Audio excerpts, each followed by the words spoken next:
Welcome one and all back into The Future is Female. I, of course, am your host, Gabrielle Ducharme. I cannot speak today, apparently. Of course, I am your host, Gabrielle Ducharme, joined here, as always, by my co-host, Nicole Pinter. You can't see it, folks, on the airwaves, but Nicole's got quite the background going on right there. She's trying to live 2 years in the past. Nicole, how are you doing right now? Yeah, I'm doing okay. The world is hurting after the Lakers doing whatever they did. But all I wrote in the doc is go crazy, Gabby. So the floor is yours. I would just like to say the world is not hurting.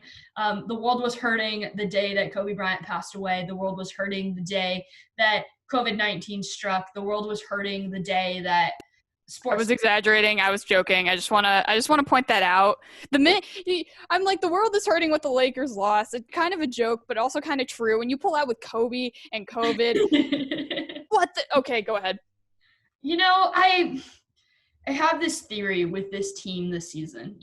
Sunday night was a fun night. It was fun to see the team that I grew up watching win. It was fun to see a league that has been through so much in the last year put a bow on the season, right? Like back in March, the team was not expected at all to actually finish out their season. They just weren't. So the fact that they actually were able to was just, it was huge. It felt like it was an amazing accomplishment for the team. And I remember when I was sitting there watching it, the first thing I thought in my head was, congratulations to LeBron James, of course. The LeBron MJ debate wears on, and I would like to just put a big bow on it and say, stop fighting and just enjoy it.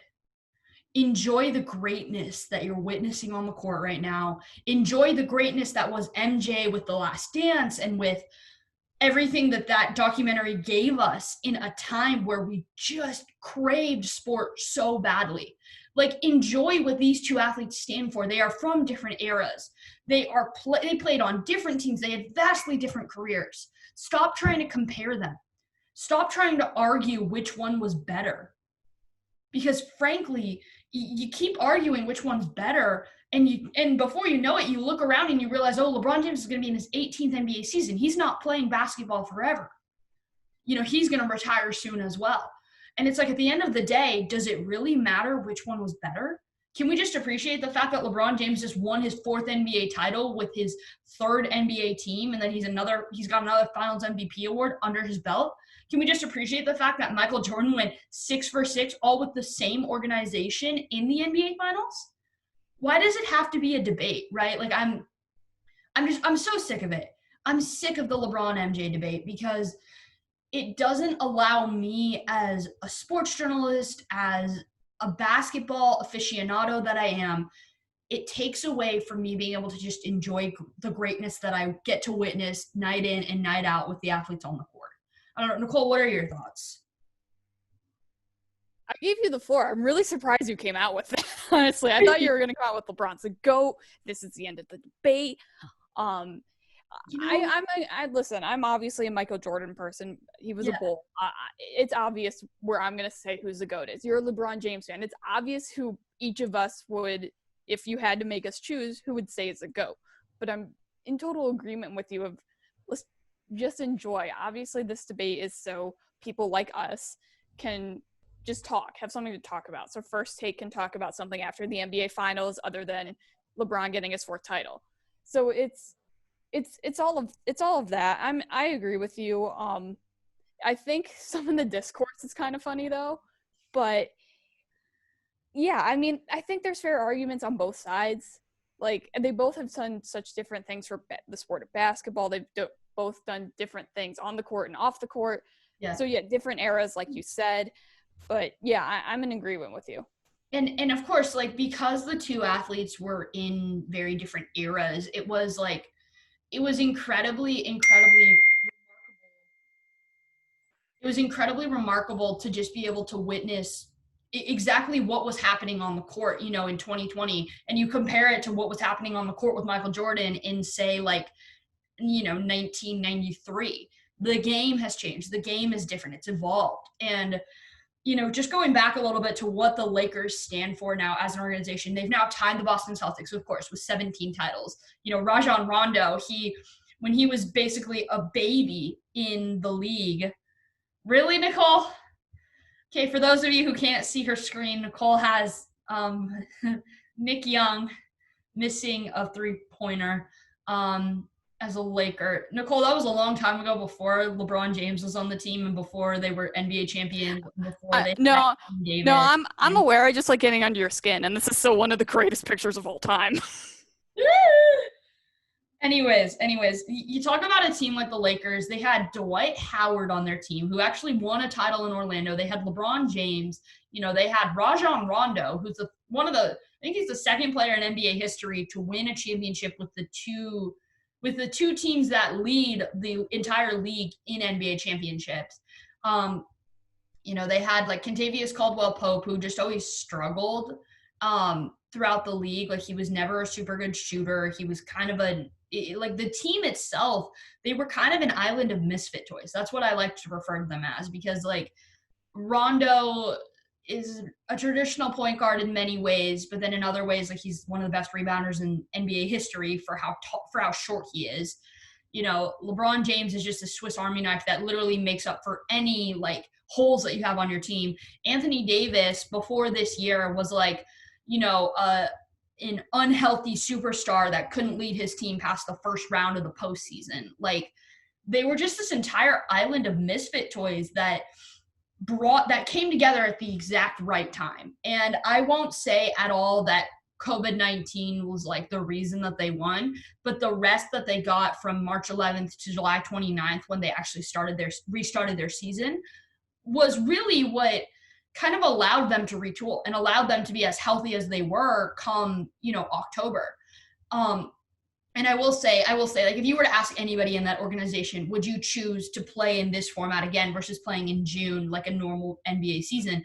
All of them across the board, across the entire league would say, no, we want to play in June in front of a normal crowd. We want to go through the normal playoff format, because it means that, COVID-19 hasn't really been a thing. But if you're at least looking at it glass half full, the rest they were able to get, the ability to kind of all be together constantly, not have to travel from city to city, not have to switch time zones, not have to go through what you usually go through by the time you get to the NBA playoffs. Usually by the time you get to the playoffs, you're right around, you're ticking in at right around 100 basketball games played without a lot of rest over a 10-month span. And so they got a 3-month break. Of course, it was in the midst of the global pandemic, so call it what you will. Maybe it wasn't really a break. It was just a stoppage in play for very horrific reasons. But yeah, I think this franchise moving forward, they're going to have some big decisions to make in the offseason. But I don't think it really takes away from the fact that they made history in a season where they lost Kobe Bryant, in a season where a global pandemic struck the world, where they were playing in a literal bubble for over 100 days. The team was able to get it done. And that says something, that speaks volumes to how important it was to have talent like LeBron James on your team, to have, to basically just stick together, no matter what the circumstance was. With all that this league has faced, I think I'm honestly just kind of relieved that they were able to put a bow on the season over a year later. So moving on though, from, of course, NBA basketball, there's going to be some pretty big free agency. There's going to be some pretty big signings that might occur this offseason. And of course, that is something we will always keep our eye on. Daryl Morey got released as he stepped down. He absolutely stepped down. Yeah, so they lost their coach is no longer there. Their GM is no longer there. Goodbye, small ball, I guess. Rip small ball. We'll miss you forever in our hearts. Small ball. Yeah, James. How far did they get you? Maybe second round. James Harden, always the NBA star that came out of ASU. Like the one thing that like is like the glue of that basketball season. I have these already. I just want you to know I have these already. I'm not looking them up. No. Okay, my background is Harden's 3.point field goal percentage. Anyway, rip small ball. shooting threes is hard, is what that says. Hard, and then N in parentheses. Yeah, shooting threes apparently is very hard for the superstar James Harden. So unfortunately, the Houston Rockets are going to be an absolute upheaval right now. And I guess from this point on, we're going to see where free agency kind of takes this league over the next 2 years or so, because LeBron being in his 18th season, he's not going to last forever.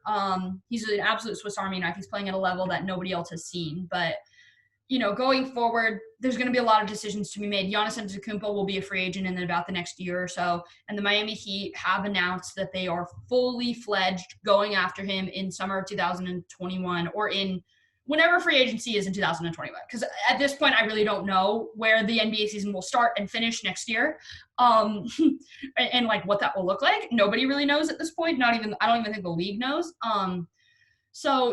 So we will see where free agency lands, where the Houston Rockets end up. But for now, we get to bask in the glory, or I get to bask in the glory of my hometown Los Angeles Lakers becoming NBA champions, while Nicole lives in the past. 2-3 years ago. But moving forward to the present. Actually, wait, can I just bring up I don't know why just talking about the Lakers reminded me of from 2018, 2019, the Lakers one shining moment, like how they use the March Madness. I know I'm really going in on living in the past thing, but I was reminded of it. It is so funny. Listen, Lakers won the title. Congrats. Have at it. LeBron won his fourth. They deserved it. But yeah, I still don't like the Lakers. Props to Jimmy Butler and Duncan Robinson, who went to University of Michigan. Of course, both of my guys. The way Jimmy Butler fought to extend that series one more game was incredible. And I don't think he could have done it 2 more times. But yeah, great series, great season. Like you said, sorry to cut off your transition to the present. But as you were going to say, the MLB playoffs, the Dodgers won game 3, what's today? Wednesday night, 15-3. They scored 11 runs in the first inning. That is the most in postseason history. Atlanta still leads the series 2-1. Kershaw is expected to start game 4. At the time of this premiere, we'll know the results of that. Obviously, we do not right now, as it is Thursday morning. Could be the most important game of his career. We'll see if we get typical playoff Kershaw, as everyone likes to make fun of, or the Kershaw we've seen mostly this season. Relatively reliable. I'm rather shocked as well that the Dodgers have been to the postseason so many times, and they've made it to the World Series like 3 times in the last probably 6 years. The fact that they can't get it done, that they're struggling to get it done, it's kind of sad. Dodgers, come on, guys. You guys are way too talented to not be in the World Series again this year. Yeah, they're the overwhelming favorites, and they have been since the start of the season. So we'll see if they tie it up, or we'll see where that goes. We'll update you next week. The Astros extended the series versus the Rays, won game 4-3. Altuve actually had a halfway decent game with a home run and 2 RBIs after not being able to throw a liner to the first baseman or second baseman. Maybe he figured it out at the time of this premiere, and there's a game 6, or the Rays have already ended the series and they're in the World Series. We won't know, but you will when this is airing. We'll circle back next week. We'll circle back. Going to the NFL, I'll start with Bears Corner. Everybody's favorite segments. Okay, Gabby, you got your Lakers. I gave you the time. I had to make fun of you. You know what it is. Bears had to make fun of me. Mm-hmm. Go ahead, Bears Corner. Let's hear what's going on with your team this week. They did make me happy last Friday after I said I hope they would. They topped Brady and the Bucs 20-19. Big Richard Foles. You know what I mean in the middle of that. You know what I mean to say. 30-42, 243 yards, 1 touchdown, 1 pick that really wasn't his fault. Allen Robinson should have had that or knocked it down. He could have thrown it more to the outside, and he did miss some wide open throws, I know, but did come away with a win. He owns Brady. The defense was once again bend, don't break, giving the Bears offense a chance that they finally took last Thursday. Held Brady to only 1 touchdown, and in the first quarter, after that, it was 4 field goals from here on out. Yeah. So really all around good game. I was very scared at the last field goal because it was, I believe, the same yardage away, same right hash as who decided to hit a joinker in between the things to win the game for the Browns. Boink. Congrats. Yes. Boink. So congrats, Browns. I'm glad you have the most accurate kicker to actually get one in. He is the most accurate kicker. He kicked the field goal post 4 times against the Lions last season. Don't forget. Jesus. None of them went in, of course. Anyway, enough of that. Jesus. Bears are at Carolina this coming Sunday. Teddy Bridgewater Panthers have sort of gotten back into the mix of things in the NFC South, although that's not particularly hard at the moment after starting 0-2. So my question is, where do the Bears rank now in their division? Like, where are we at? They're still second. The Packers have looked overwhelmingly good. Yeah. Have they beaten anyone? If I'm missing someone on the schedule, I'd say no, but still they've looked dominant doing it. I think as opposed to the Steelers where they haven't beaten anyone and they've also kind of struggled. They haven't beaten anyone, but they've also kind of struggled to get those wins like they did against the Eagles. So Packers are still 1. Lions are somehow 3. The Vikings are the worst. Lowell Kirk Cousins, obviously.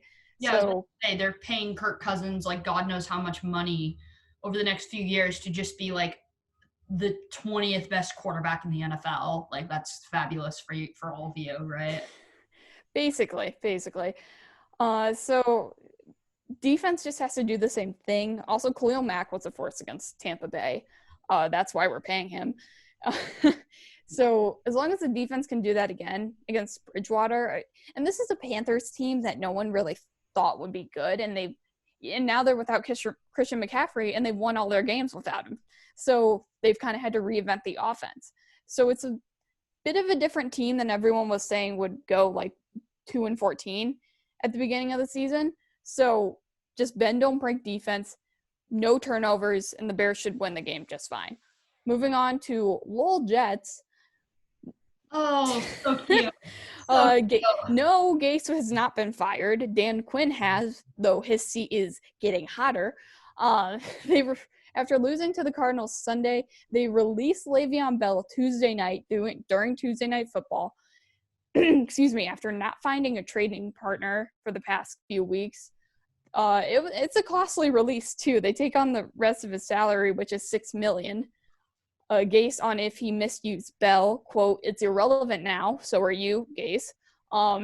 Irrelevant. Just to be clear, he was always irrelevant. It's the New York Jets. Like, I'm sorry, right. But like the Jets have like one of the best young quarterbacks in the league in Sam Darnold, and I'm pretty sure they like are about to bench him. Like, and then they release Le'Veon Bell. I don't understand the logic in that either. You're paying him so much money, like. I mean, he hasn't produced, but the fact that you're not at least waiting till the off season, like, listen, you're maybe winning 1 or 2 games this season, more likely none. So I don't know, but it sounds like they're going all in on Gase is what it's kind of coming out to, which is wild to me. We'll see if that lasts the entire season. Gabby, I want to throw this next one to you. So the Seahawks came back to beat the Vikings 27-26. This is where you come in. Russell Wilson entered the building with a Sue Bird jersey on and says, quote, take it away, Gabby. He says, quote, "I felt like Sue Bird in the clutch." And of course, what Russell Wilson did in that game was he marched Seattle down the field with like pretty much under a minute to go, scored the game-winning touchdown. You know, it wasn't even a question of if he would do it. It was more so just how and how much time would he drain off the clock. I've heard a lot of people say that Wilson is literally now like the most clutch quarterback in the NFL. I don't know if that's true, if he's the most clutch. He's definitely one of the best in the NFL. I think I saw the other day that he now has a 99 QBR like quarterback rating, which is just phenomenal. Hang on, there's this one quote that I want to pull up actually from the legendary Paula Bovin. Let me see if I can find it. Anyways, it was basically a quote discussing like the greatness of here it is. It was basically a quote discussing the greatness of football and basketball and everything like that. And Paula tweeted, she said, I felt like she tweeted at, like Russell Wilson said, I felt like Sue Bird in the clutch. She says, quote, in my era following sports growing up, I never remember a male athlete saying something like this. It seems simplistic, but this is powerful. You know, Bovin is obviously like she's a leader in the journalism school here at ASU, and seeing something like that, it got picked up by a couple of different media outlets as well, and it got reposted. But it is incredibly powerful what he said, and it is incredibly powerful what he was able to do for his team on on Sunday night. So good for Russell Wilson. You know, continuing to extend the reach of women's basketball and continuing to extend the legacy that is the legendary 40-something Sue Bird, who just also won her 4th title. So pretty good. Yeah, awesome. And it matters. Hearing an NFL quarterback, especially if his stature say that, it matters. Moving on real quick, Washington. So last week I didn't get a chance to mention Dwayne Haskins was benched. Sunday he didn't even enter the building. I just want to reiterate that he is a bust. Listen, I hope the best for him, but I didn't like him coming out of college. I believe I've said this on past shows, and that's more than he was just coach at Ohio State. He could only hit the open receiver. That's all. And he can't even do that in the NFL right now. But that did lead – so Kyle Allen got the start. That did lead to Alex Smith playing for the first time since his gruesome injury in 2018. His wife and kids were there. They looked terrified. I think everyone was like a concerned mother that day watching Alex Smith play, especially against Aaron Donald, with Aaron Donald on the other side. So it's just spectacular. If I'm Aaron Donald and I'm the Rams, I'm not touching him. I don't care. Like, if you're losing, if you're winning, I'm just not touching him. Don't touch him, because I don't want to be that person that knocks him down again and forces him to have another injury. I couldn't live with myself if I were that. Granted, I'm also not an NFL player, so I'm not getting paid millions and millions of dollars to hit people. But yeah, that was remarkable what we saw from Alex Smith that day. Just the idea of never giving up, the idea of always persevering. I don't know if it's the best thing for his body to continue playing football, but just the fact that he was out there again is incredible. And unfortunately, there's another gruesome injury Sunday. Real quick, Dak Prescott, his ankle. I feel terrible for the guy. He's gone through so much this year. He deserves so much better than the franchise tag. Well, you know, we'll see where that goes. Wish him the best. He's been in good spirits, so that's good. So yeah, just the best to Dak Prescott. Moving on to college football, COVID in the SEC. Gabby, this is one you wanted me to bring up real quick as we finish up the show. Take it away. The fact of the matter is COVID invading the SEC, the all-powerful football conference. It just goes to show the pandemic doesn't care what you're doing, how much money is on the line, how many players you're putting at risk. It doesn't care. It's a disease. It has spread across this country and back 200,000 times over. It has absolutely obliterated this country and obliterated the entire world. The fact of the matter is, playing football right now, in my eyes, it's just not the top priority. It shouldn't be the top priority. You got to put the health and safety of this country first. And the SEC going forward, essentially commenting as well, I think the Florida head coach commented that he wanted 90,000 people at the LSU game, like when they play against them.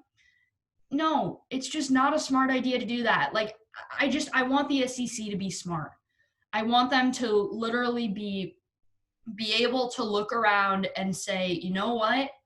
We got to push ourselves to the side right now, right? We got to push football and competition to the side right now because we got to take care of our student athletes.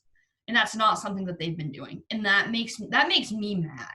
That makes me, as someone who wants to work in the sports world, it makes me mad that the league and the NCAA is letting down their people right now, and that the country is being let down right now, because even the all-powerful Nick Saban still fell victim to COVID-19. I know he's asymptomatic right now, and thank God that he is, right? Because you would never wish disease upon anyone, but like, even the all-powerful, football gods, they are not gods. They are human beings who, at the end of the day, they fell victim to COVID-19. So it's frustrating. Hopefully they work it out soon. Hopefully everybody is safe soon.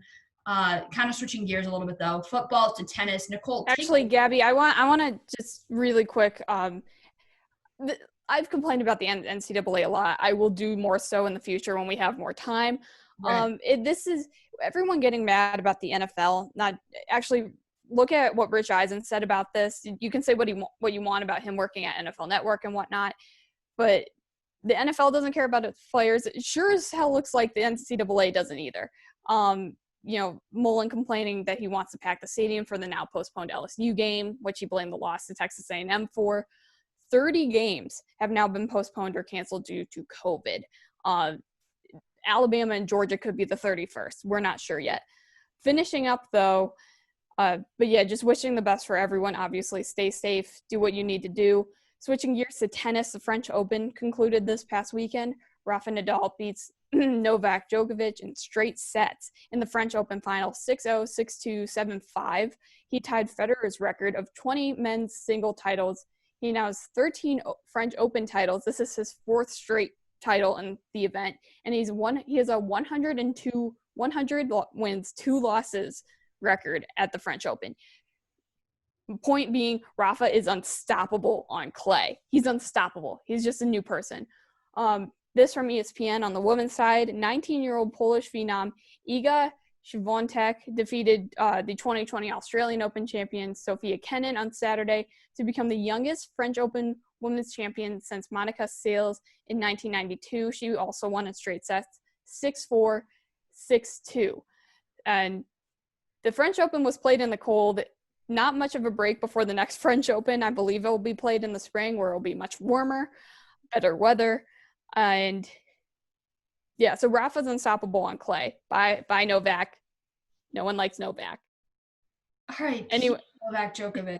R.I.P. Oh, Lord. Of course, though. Of course. I mean, the tennis world is being affected by this. Everyone is being affected by the ongoing global pandemic. Here's to hoping that people continue socially distancing, wearing their masks, and washing their hands. For all of us here at The Future is Female, I, of course, am Gabrielle Ducharme for Nicole Pinter. We will see you guys next week. Please stay safe. Please stay happy. Until then, thanks, guys.